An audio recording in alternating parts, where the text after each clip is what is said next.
Welcome to the What If It's Not Depression podcast. I'm your host, Dr. Achina Stein. Today, we are going to be talking about the vagus nerve. And if you like this episode, please click the like button and subscribe. So I'm going to introduce to you Dr. Navaz Habib. He is the author of Activate Your Vagus Nerve. I have his book right here. And he's also the host of the Health Upgrade podcast. Dr. Habib graduated as class valedictorian from the Canadian Memorial Chiropractic College in 2010 and went on to practice traditional chiropractic for a number of years until he utilized the power of functional medicine to transform his own health. He is the founder of Health Upgraded, an online functional health consulting clinic supporting optimal health by elevating the awareness and function of the vagus nerve. So I am so happy to have you here, Dr. Habib, because I have been talking to a lot of my patients about activating their vagus nerves. And so it's just perfect timing because everyone's going to learn about it. It's so important. And I want us to really take it all apart and talk about how it shows up, why it's important, and why it's important to incorporate early in your health journey and not at the end. And also find some solutions. So, but let's start with how you even got into this. Tell us a little bit about what brought you to this point. Yeah, absolutely. It's an honor to be here, by the way. And my journey to get to where I am right now, to really understand what was affecting my own health and how to help my patients, really involved my own health struggles. Mm-hmm. So I'll bring you back to when I was in chiropractic college. This is a little over a decade ago, and I weighed 250 pounds. I had high blood pressure. I was borderline diabetic. I had significant stress in my life, having gone through school and all of the stressors that tend to accompany that exact type of lifestyle. And my body was not handling it in the best possible way. I had all of these specific challenges regarding my health because of all the stress that I was experiencing. And we talk about stress, and we often kind of say stress is this emotional or psychological type of stress, but there's a lot of other types that we need to talk about. And these are all often overlooked when we're talking about the journey that somebody's been through. And so my journey involved emotional stress. It involved some physical stress, some biochemical stress, and very particular little challenges. But I was lucky enough to, while working as a chiropractor, literally run into a mentor of mine who you mentioned earlier off our recording, Sachin Patel. And Sachin introduced me to this concept of holistic health and true health, not simply the absence of disease, but rather how do we create a state in which we can be healthy. And that was a real turning point in my journey, because that's when I started to understand how to feed myself, how to eliminate some of those emotional and psychological stressors, how to address the biochemical and physical stress that I may have been putting myself under, and to really shift into a state of healing. Mm-hmm. I was able to eliminate about 70 pounds of weight off of myself, really shifted my energy, my day-to-day lifestyle significantly improved, my just outlook on life became so much more positive simply because of these changes that seemed out of grasp for a long time, but really helped me understand what was the underlying challenge that was ongoing and how to make the shift occur into a state where healing can occur. Mm-hmm. Awesome. Yeah. So so when how did that trajectory of your health journey land on the vagus nerve? Yeah, it's a great question. I've always been intrigued by kind of neuroscience, neuroanatomy, the brain body connection, where the missing link was between these two. And I'm a big anatomy geek. I really love it. I was the first person at the anatomy lab when we were first having our anatomy classes at chiropractic college. I was probably there about an hour earlier than the class started. I was that excited. And really what it came down to was trying to find something that was unique within the body, within the design of the body. And there was an outlier for me, which was the vagus nerve. It was this different piece to all of the other generic kind of pieces. There was nothing like the vagus nerve. So the vagus nerve, we call it the vagus nerve, but really there's two. It's a connecting point from the brainstem in the physical sense. It comes down through the neck, and it on both sides of the neck has a very particular trunk that follows alongside the carotid artery and the jugular vein. So we have this sheath, this little kind of tissue tunnel within each side of our neck that contains the blood vessels that bring the blood to the brain and from the brain. And beside it, in that same sheath, is this vagus nerve. There's nothing else in that sheath that is being protected the same way that these three structures are. So that was one unique piece of the puzzle. We have a spinal cord that obviously is protected by the spine, but this was different, right? It was a nerve, it was a connecting point, but it was coming down in the front of the neck. It was beside these particular blood vessels like no other nerve was. Then it continued down into the thorax, into the chest area, where it connected to the heart, and it connected to the lungs. And then it continued down along the esophagus to go through the diaphragm and connect to the stomach and the gallbladder and the liver and the kidneys, and this somehow semi-connected to the spleen and the entirety almost of the intestinal tract and the gut. Right. There's no other nerve that does that. There's no other nerve connection that does anything that unique. And being that outlier, in my opinion, I was trying to figure out, like, where does this stand? How does this affect our health in this slightly different way? Because the other connections to the viscera come through the other branch of the autonomic nervous system, which is the sympathetic chain. We don't need to get into the nitty gritty and the direct science here, but the autonomic nervous system essentially is this connecting point between the brain that allows for control of automatic processes in our body that don't require conscious control. So consciously, we don't think about digesting our food. We don't consciously think about detoxifying our blood. We don't consciously have to think about these things, but they all happen. These are automatic functions that are primarily monitored and function through this autonomic nervous system. Right. And I recently read that 85% of our brain takes care of that. That really 15% of our brain deals with conscious activity. That's huge, huge eye opener, right? For probably people don't realize that. And this is that it goes back to that thought process that we're only using 8% of our brain at any given time.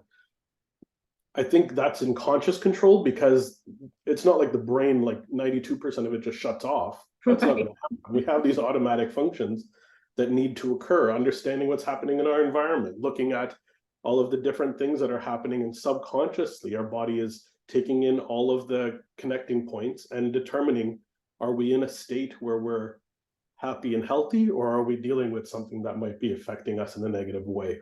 Right. We take it for granted. We take our bodies for granted for how much information, like just standing, right? And understanding where you are in space and time, and whether you're right side up or upside down, right? All of these things really, people don't realize that our body does for us to be alive, basically. No question about it, right? Like, we don't think about turning our head to, or using our hand to go pick up a glass of water, but there's so many different little functions inside there that need to be addressed and need to be coordinated in order to make that work in the way that it does. And we take it all for granted often. Yes, absolutely. Yeah. So you just described the vagus nerve, and you were about to tell us how that you found your vagus nerve being in a dysfunction or dysregulated state. Absolutely. So we've got these two branches to the autonomic nervous system: the sympathetic side, which is controlling our systems that turn on the fight or flight response that we know of. And these are good, right? Like these are necessary pieces to the puzzle of function. We need to be able to, I like to use the analogy of a car. We need to be able to push the accelerator so the car can go somewhere to do something, right? A car is useless without an accelerator. It's a hunk of metal that's sitting in your garage doing nothing. Versus the parasympathetic nervous system, which is the brakes to the system. And that's where the vagus nerve sends signals. The signals that are being sent through the vagus nerve are primarily parasympathetic in control. And what that means is they are functioning to turn on the rest, digest, recover system. Right. We can't take a car to the mechanic and let the car continue moving through the mechanics, through the garage at the mechanic. They can't fix the car, right? It's not possible to do that. A car can only function when it has a balance between good accelerator and good brake. Mm-hmm. And that's the exact same analogy that works for the autonomic nervous system. The accelerator being the sympathetic nervous system, the brakes being the parasympathetic nervous system run through the vagus nerve. Mm-hmm. And in our society today, we tend to be really pushing on that accelerator a lot more. And unconsciously, there's so many other little weights that are pushing on that accelerator that we don't consciously think about. Mm-hmm. Childhood trauma, physical stress, having been in a car accident 10 years ago, having emotional trauma or financial challenges or whatever it is. These are all little weights that are pushing on that accelerator without our conscious pushing on the accelerator. Right. And what's happening is the accelerator is getting pushed and the car is moving a little bit faster than it should be.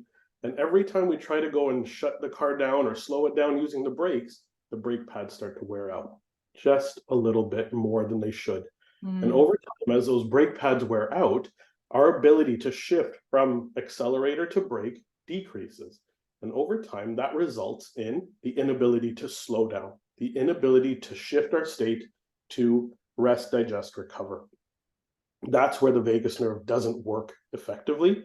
That's where our bodies go off and actually create an entire shift into this state of fight or flight almost all the time. That's problematic. What we need to do is learn to have a balance between the two and remove all of those weights from sitting on top of the accelerator so that we don't have this conscious push and constant go pattern that's happening within our bodies. And so in my personal case, I had all these little weights that were sitting on this accelerator that were causing me to gain weight, that were causing me to experience blood sugar challenges, that were causing me to experience the low energy and et cetera, the low mood.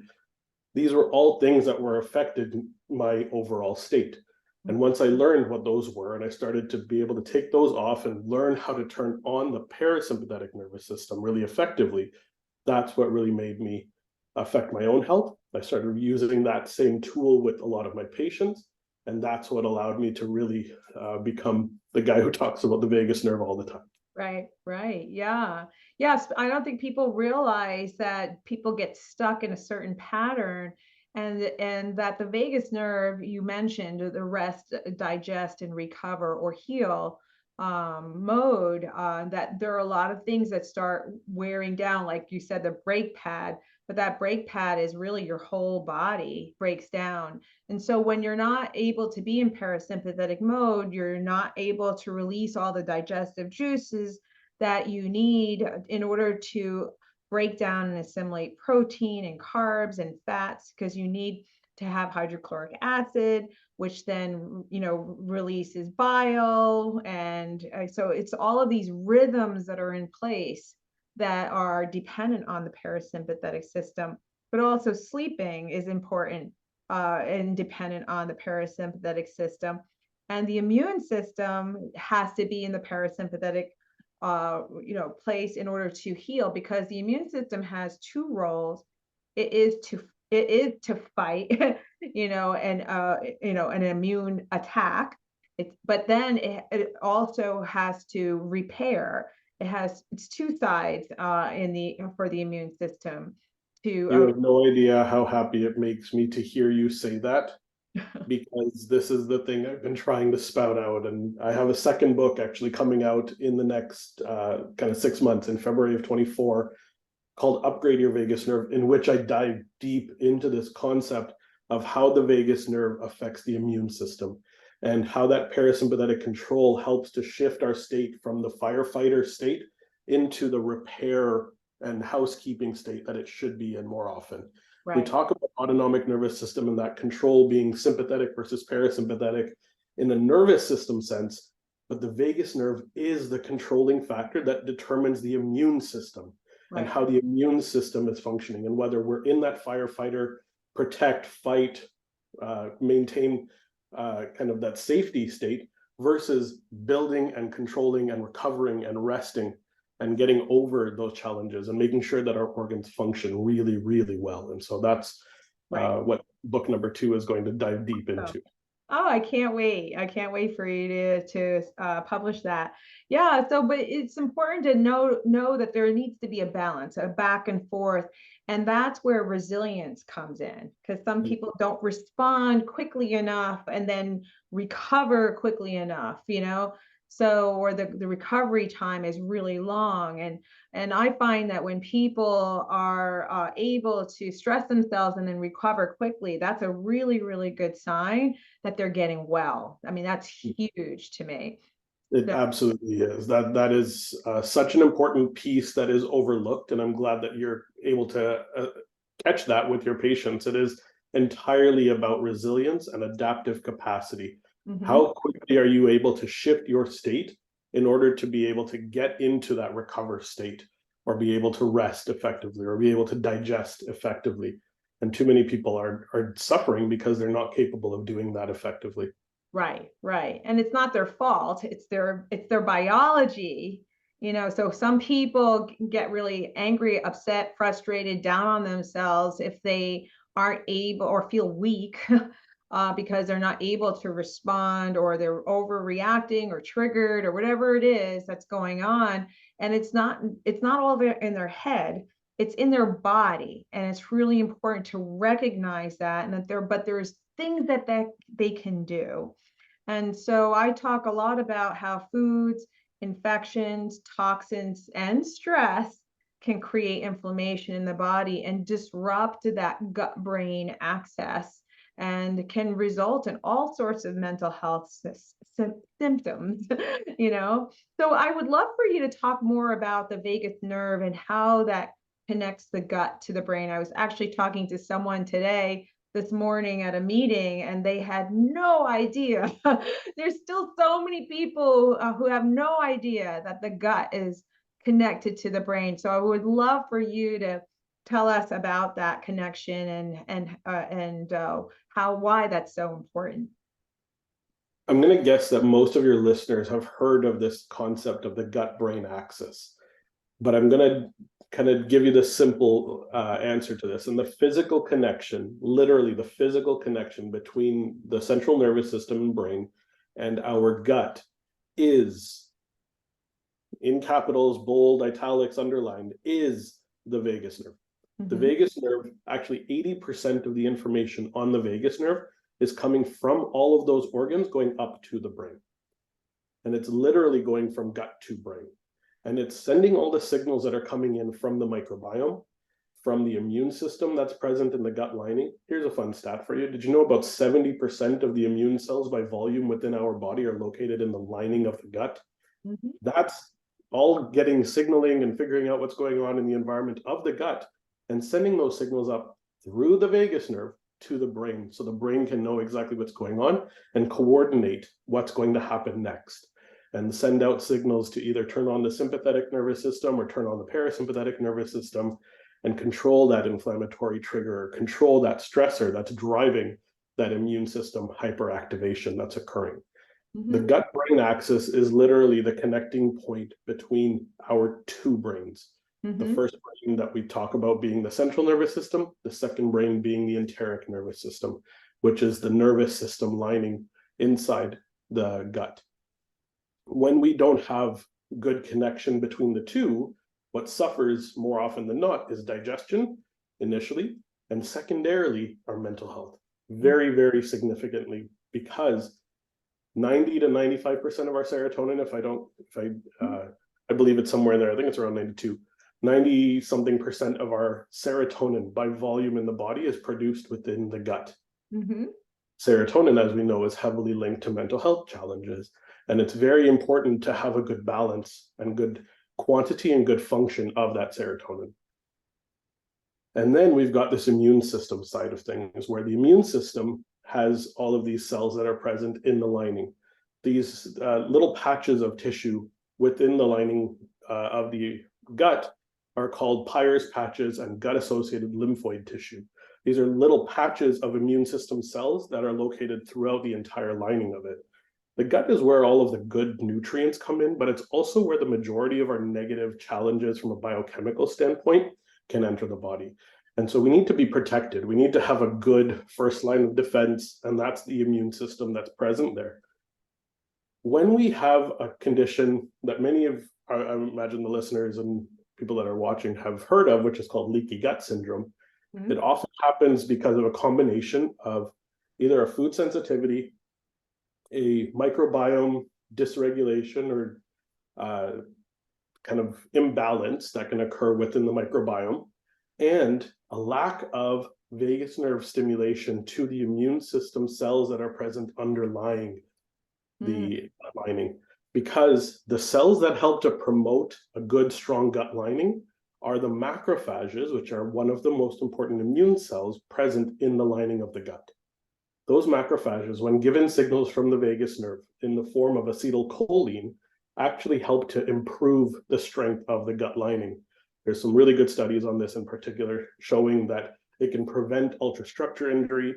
It can actually help to rebuild the gut lining really effectively, builds up zonulin and occludin molecules for those who are interested in the deeper science. And it also promotes goblet cell activity to help increase the mucus barrier on top of the epithelial cells. When the vagus nerve is functioning well, your digestion tends to function well. When it's not, digestion tends to suffer. And because of all of the neurotransmitter and important balance that occurs, this is where a lot of mental health challenge can really pop up. Yes, absolutely.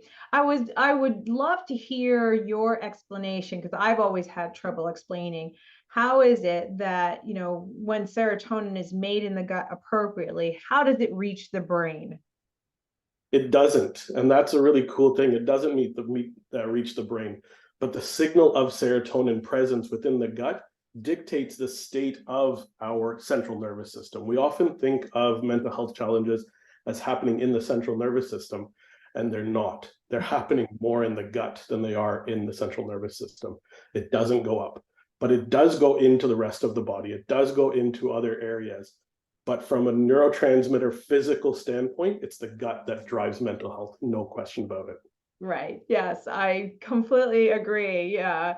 But yeah, I think people don't realize that the serotonin hypothesis in terms of why medications work, et cetera, has been disproven many years ago, decades ago, actually. And unfortunately, it's, this myth has prevailed just because a lot of doctors still to this day indicate that. And the American Psychiatric Association actually repeatedly published that the serotonin hypothesis is a myth. It is not, does not explain why medications work. In fact, we have no idea why medications work. So it's really important for people to know that it is a treatment for mental health issues, but it's not perfect.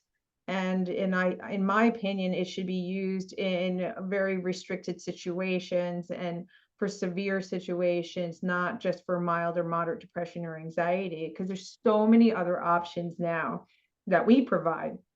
There's a really strong parallel here that we talk a lot about when it comes to metabolic type of challenges and cardiovascular disease.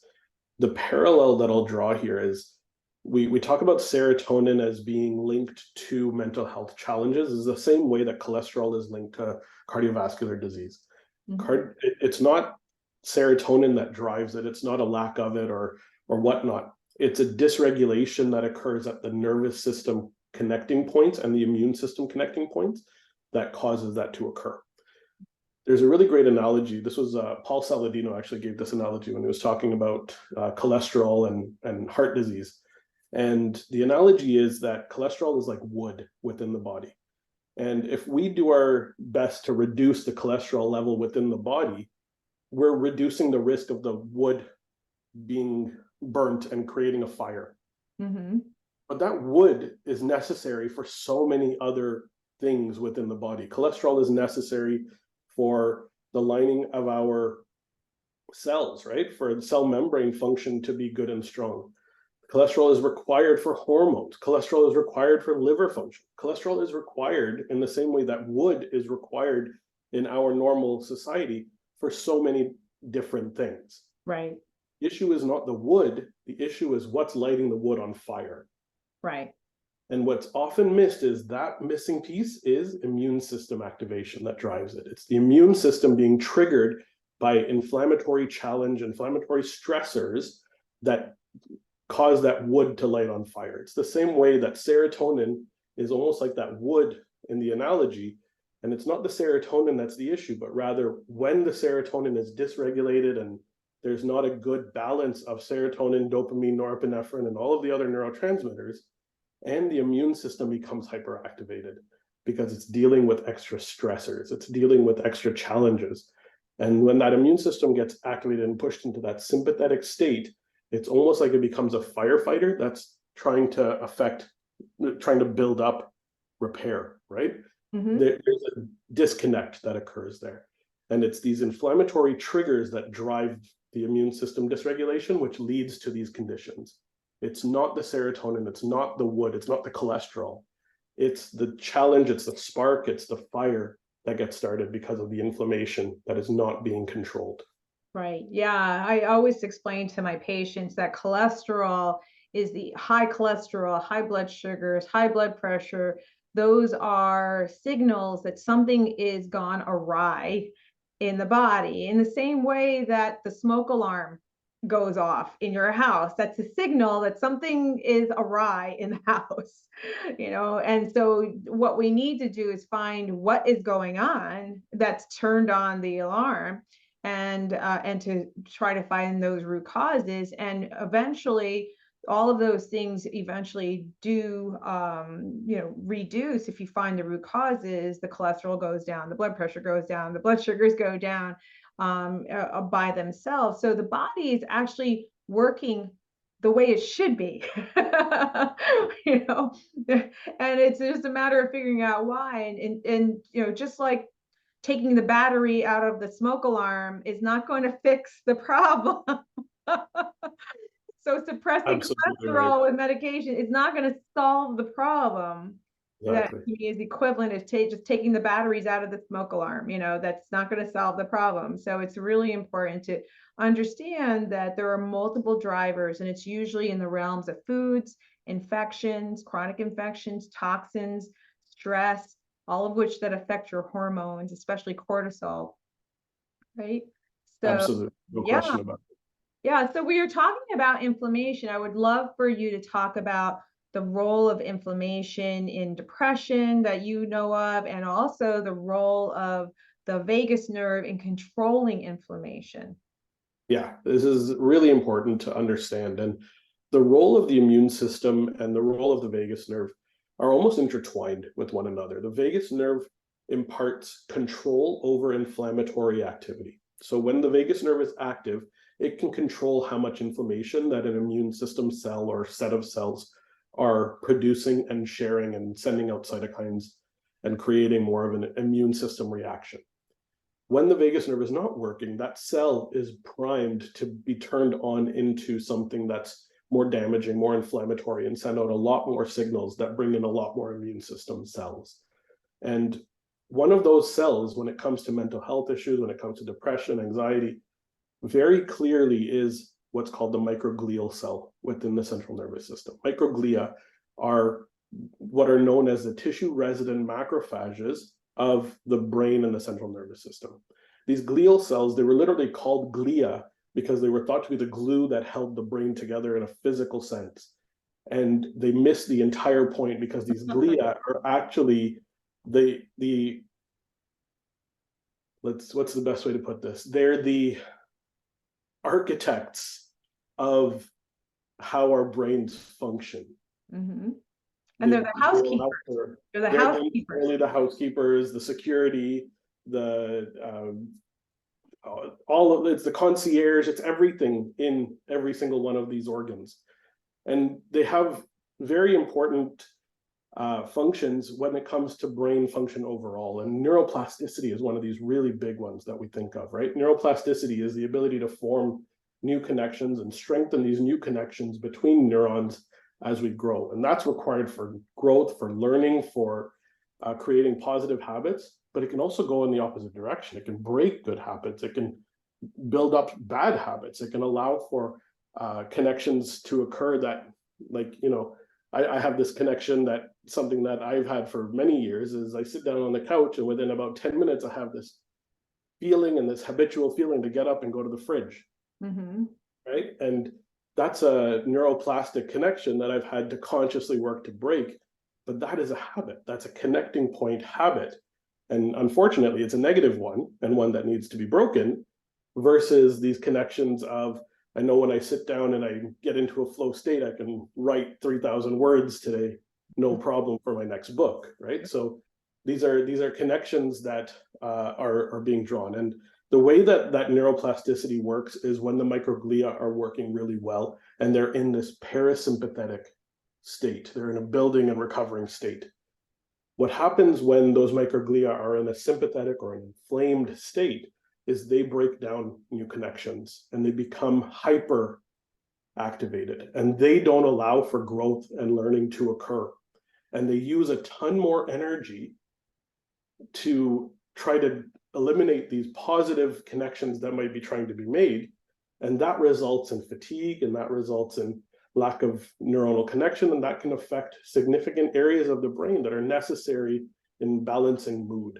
Mm-hmm. When I say brain, I mean anywhere that the neural connections are. That includes the enteric nervous system, that includes the spinal cord, that includes the brain stem, and it includes very important connections in the central nervous system as well. Mm-hmm. So when it comes to these mood or mental health type of conditions, we really have to look at how activated are these glial cells? How significantly triggering are these macrophages that are present within the brain and central nervous system? And that is what the driver of the inflammatory spark is. And we've blamed it all on serotonin, when in reality, it's microglial activation that drives these conditions to occur. Right. Yes. And sometimes those microglia can be really activated, right, and cause lots of damage. When it's gosh, I'm trying to remember what they turn into when they're activated. They turn into macrophages. And they bring in circulating monocytes, and they bring in all of these other immune system cells, lymphocytes, T cells, B cells, and they create this whole connection of inflammation that is severe and strong and unnecessary and uncalled for, unfortunately. Right. And causing a chronic inflammatory response syndrome of sorts. So so there's a lot that can happen when they're pushed to an extreme, right? And that can cause a lot of inflammation throughout the body, ultimately. So let's talk about how the vagus nerve can control the inflammation and then stimulation of that vagus nerve. So about 22 years ago, a study was published by a very awesome author and a gentleman at the Feinstein Institute, Kevin Tracy. And what he essentially and his team had essentially found was that the vagus nerve, when it's dysfunctional, allows for inflammatory control to increase or to decrease. So inflammation levels can go through the roof.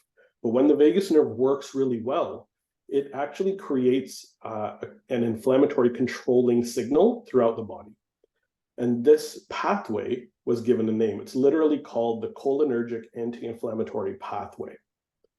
What this means is when the vagus nerve signals acetylcholine, which is a neurotransmitter that's used exclusively by the vagus nerve, when acetylcholine is released and it goes to these immune cells, these are the tissue-resident macrophages that are present in every cell, the microglia in the brain, the gut-associated lymphoid tissue, and macrophages in the gut, and the Kupffer cells in the liver, and blah, blah, blah. We've got so many different names that we could go through. But when that acetylcholine goes to them, it triggers a signal within a receptor on those cells called the alpha-7 nicotinic acetylcholine receptor. It's a very specific receptor. And when that receptor is turned on and activated, it actually sends signals down to genetically shut off inflammatory signaling. That is the physical connecting point that decreases cytokine activity. It decreases the amount of inflammatory signals that are being sent by this immune cell when acetylcholine is present. When the acetylcholine is not present, immune activation and cytokine activation increases significantly. So when vagus nerve is working, we can control inflammation. Inflammation is not bad, especially in an acute scenario. Inflammation is a very good thing. It's a requirement for us to be able to battle challenges and get rid of things that we shouldn't have around us. But when that inflammation is not controlled is where the problem tends to occur. Mm-hmm. And the control is through vagus nerve sending acetylcholine to those cells.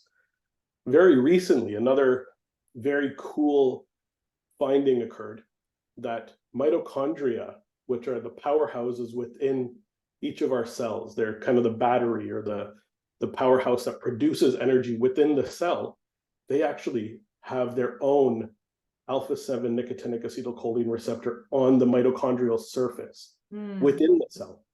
And when there's a lot of ATP around in the external area, acetylcholine can make its way into the cell and actually go to the mitochondria to stop the mitochondria from trying to kill the cell, from trying to create this pathway of something called an inflammasome. We can actually turn off this NLRP3 inflammasome by having acetylcholine present. Mm-hmm.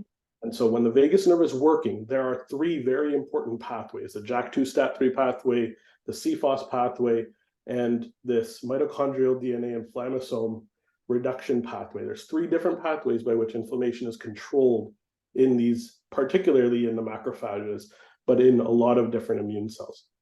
When those function well, then we can control inflammation and we can stop the inflammatory pathway from becoming severe and chronic and long-term. So this is where vagus nerve comes in as being the connecting point to make that work. Where vagus nerve physically connects, it does that directly. It sends acetylcholine directly to the liver, to the intestines, to the stomach, to the heart, to the lungs, to some blood vessel areas as well, and up in the brain to the microglial cells.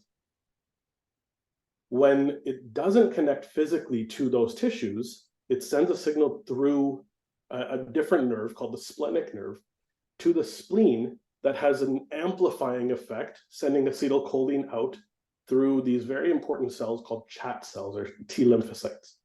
And those CHAT cells actually produce acetylcholine and amplify that acetylcholine out to the muscle tissue, to the bone tissue, to the skin tissue, where the vagus nerve does not have direct signals.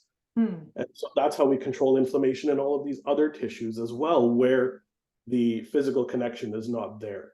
That pathway and the function of that pathway is what makes up the cholinergic anti-inflammatory pathway. This is the key to controlling inflammation in the body. And this is why I truly believe that when you have a good functioning vagus nerve, you're able to shift your state and allow for recovery to occur. Right. Really, really, really important. Really important. What you just explained. I know it's complicated, but I think people should rewind the recording and hear that again, because it's so important to get that in place. And it takes time to do it because, as you mentioned before, it requires habits, putting habits in place, right? And habit stacking.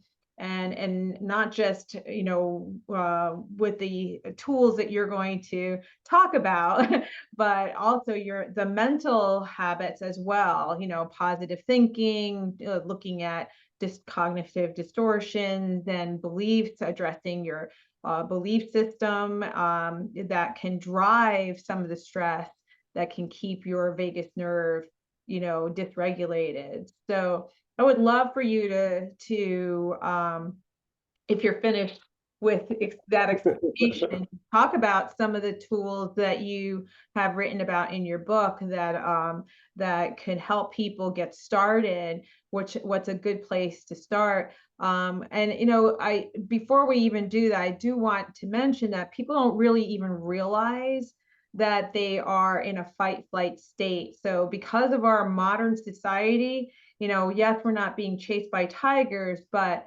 the type A Energizer bunny that have to achieve and gain approval of others and are working their butts off 24/7. They believe that resting is weakness or not necessary, or ashamed and embarrassed that they need it.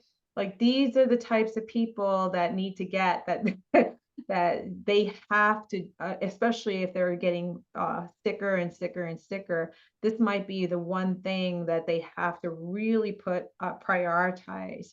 And if you are supplementing, taking lots of supplements, and you're doing all of the exercise and eating well, and right, and you're following doctor's orders and nothing is getting better, it's probably because of this. So I just want people understand, like, yeah, it's you. It's you that needs this. Absolutely, absolutely. And we all need rest. We all need to be able to shift into this state where recovery can occur, right? I kind of gave the analogy earlier. A car can't get repaired at the mechanic if the car is continuing to move, right? It needs to slow down. It needs to stop. It needs to be given an opportunity to be put up on the lift to be able to see what's happening underneath or in the engine. And that requires rest. That requires a shift to a state where the brakes are working really effectively. Right. And so how do we figure out what state we're in? What are the tools that we can utilize? I give a ton of examples within the book. We can get into all the exercises and stuff as well. But very quickly, the way to assess what state you're in this moment is literally to put one hand on your chest, one hand on your belly, and take 3 breaths. And check to see, while you're doing this, which hand is moving on your body. Is it the hand that's on your chest that's expanding with every breath? Or is it the hand that's on your belly? And very clearly, if you are moving your hand, if the hand that's on your chest is moving more, that's a very clear sign that you're in a sympathetic state, because we should be using our diaphragm, causing our belly to actually expand and contract with our breaths. And it should be the hand that's on your belly that's moving. That tells you when you're in a parasympathetic state. I do this with my kids. I have a 6-year-old and a 2-year-old daughter, and both of them are a little tightly wound from time to time and can turn on into a sympathetic state very quickly. And our top thing is we slow down and we take breaths. And what I have them do is I have them visualize. I ask them, what color is their favorite color balloon? What color is your balloon today? And I have them visualize it's a purple balloon with Elsa on the front that is in their belly, and they have to blow up that balloon with their inhale, and they have to have that belly expand and contract, and they have to slow down. And it comes down to, more than anything else, a diaphragmatic breath that is slow, controlled, and has a longer exhale than inhale. Mm-hmm. The inhale should be a shorter inhale. It can be anywhere between 2 and 4 seconds for the inhale through the nose. Nasal breathing is necessary for this. We're supposed to breathe through our nose. Our mouth is our eating hole. Our nose is our breathing hole. Mm-hmm. When we breathe in through our nose, between 2 and 4 seconds, and we breathe out, it can be through your mouth when you're exhaling, but ideally it's through your nose. And that exhale should be anywhere between 6 and 8 seconds. Mm-hmm. What that does, when we inhale, we actually increase our heart rate because we're increasing sympathetic signaling within the body. When we exhale, we're actually increasing vagus nerve signaling and parasympathetic activity, and our heart rate actually comes down. And that's a direct sign that we're pushing ourselves into a state of parasympathetic activation, of vagal nerve activation. So short inhale, long exhale, slow it down, diaphragmatic nasal breathing. Number 1. So you've tested if you're in this position, and now you know how to get out of it. And truly, all of the exercises, everything that you could possibly do, comes down to the breath. It comes down to your breath, period. Mm-hmm. That's how we control our state, is through our breath. Right. And people have my patients, when I say people, have told me that, oh, I tried it, and I didn't feel anything different, so I stopped. And I want people to understand that there were studies that were done that showed that people cognitively didn't feel like there was anything going on, or there wasn't necessarily a change in their thoughts or their emotions, but physiologically, huge changes. Massive. So it's just the beginning. And I think people need to understand they have to keep doing it. And eventually it'll start rising up to, to their mental processes. But where we want to affect a change is in the gut area, more than anything. And so Yes. believe me, it's working. You have to just keep doing it. And what's really awesome as well, just to add on top of that, is when we breathe using our diaphragm, we're actually not only creating the vacuum within our chest to bring air into the lungs, but we're actually creating a physical manipulation and motion within the intestines, within the liver, within the gut. And that physical motion actually is a big promoter of the digestive sequence, of actually peristaltic motion, of ensuring that the gut function physically can occur in a really positive way. I have this awesome video that I share in all my presentations where we see a diaphragmatic breath and you see the belly, literally all of the viscera within the belly going up and down and literally being manipulated and massaged through this. It's a wonderful, wonderful way to understand that the diaphragm, which we've always kind of considered this specific to the lungs, specific to the chest area, it's actually having a major effect below. And when we don't breathe diaphragmatically, we're not creating that motion pattern. It really comes down to that. Right. Absolutely. Yeah. I would love it if you could share a link for that video. I will definitely do You're that. Yeah. willing. Yeah, awesome. So yeah, let's get down to the nitty gritty with other tools. If you have time, I've got a few minutes. Yeah. yeah, some other things that people, other than the breath, that people can implement that are maybe, um, where people can really feel a difference even right after. So yeah. No question about it. So one of the best ones, one of the ones that's kind of on everybody's mind right now is temperature control, and really going from hot to cold, sauna to cold plunge, things like that. I'm a huge fan. If your body can handle it, if you don't have conditions like Raynaud's phenomenon or anything like that, and you can handle being in these temperature extremes, there is nothing like being in a cold plunge because of what it does to your breath. It actually causes you to shift. What's the first thing that happens when a cold shower hits you? You immediately tighten up and your breath goes really shallow and you're like, holy crap, what is happening? And then you slowly become used to it. And you slowly learn that even though this is a stressor that's driving you a little bit nutty in the moment, you can handle it. And that slows your breath down and it helps you essentially train your breath under stress. So it's like adding weight on top of an exercise that you're trying to hit a new PR on. So that's what cold therapy can really do for somebody, especially the cold. Heat has a wonderful effect on the detoxifying of the body and breath control, but cold is huge when it comes to being able to support the breath and really shift to vagus nerve activation. Right, right. And I think a person can incorporate that if they take a shower every day, take your shower and then turn the water to cold. And how many seconds would you recommend? At minimum 30, because you really want to give your body a chance to learn to breathe under that stress. Ideally, if possible, you can do the entire shower, but you build up to that. It's not something that you need to start with right away. You don't need to get in a cold plunge right away. Although I will say, I've never felt better than when I come out of my cold plunge and I feel wonderful for the next 18 hours. Yeah, and ice plunges. People can fill their bathtub with ice and get themselves into it and then pull themselves out, as staying as long as you can. And That's exactly right. Yeah. it's an amazing feeling. I've done that, and it is pretty amazing. The dopamine levels increase something like 300% for the next 8 to 12 hours after that. So it's a really cool, phenomenal way to shift your state. And it's a great way to control inflammation in your body. Right. Yeah. Do you have any specific vagal nerve stimulation techniques for depression specifically? There's a really great study that came out showing a cumulative effect of electrical vagus nerve stimulation. So there's these devices that have come out in the market more recently, and I'm a huge fan because I'm seeing some phenomenal results, not only with my own patients, but with just broad general people in general. And what it is an electrical tool that can stimulate on the cervical branch of the vagus nerve. If you find your pulse, you've essentially found your vagus nerve because they're so closely connected. With an electrical stimulation on that area, what people have been able to do is really improve the state of that nerve, really trigger it and get it working better.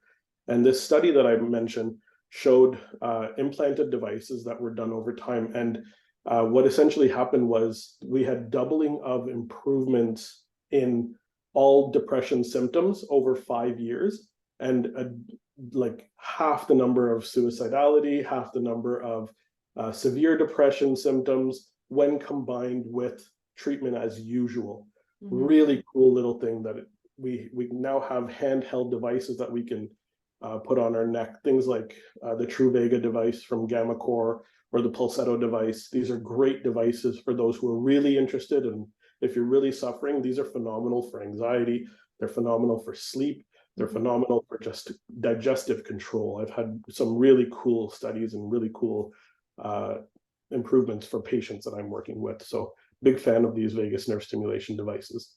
Awesome. Awesome. I would love links to those devices because I'm sure people will be interested in that. There are a number of people who cannot tolerate medications because of the side effects. Or they're not as effective or not completely effective or no effect. So I think these are really great options, especially if there's studies backing them up. Awesome.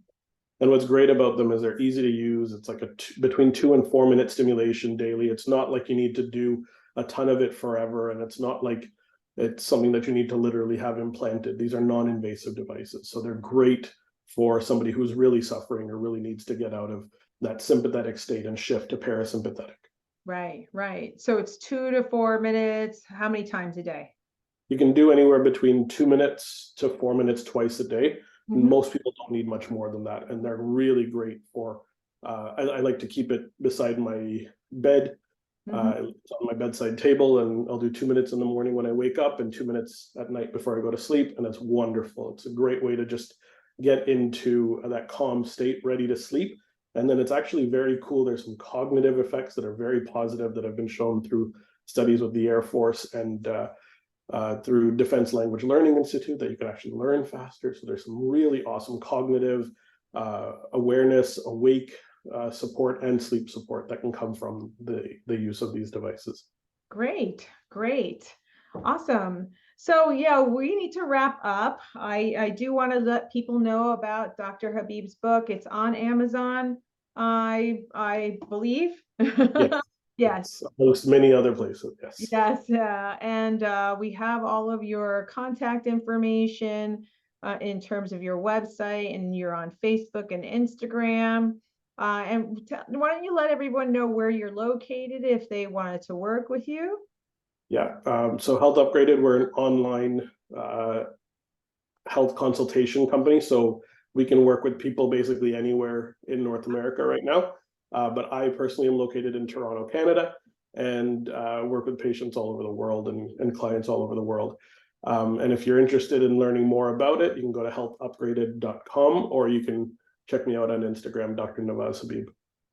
Great, great. Well, thank you so much. This was absolutely chock full of information, and I hope it will, motivate people to really take meditation and breathing and, a lot of these other tools that are out there in terms of activating their vagus nerve and really utilizing it, because and it's free. It's free. Yes. That's the thing. It's free. You don't have to, it doesn't cost anything except some time and some patience with yourself and just understanding, just do it. You don't have to feel anything, just do it. So exactly. I love it. I really appreciate everything that you talked about in terms of the science and the background, and really got down to the nitty gritty of the why it's so important. And I think it's important for people to hear that. So thank you so much for your time. My absolute pleasure. Thank you.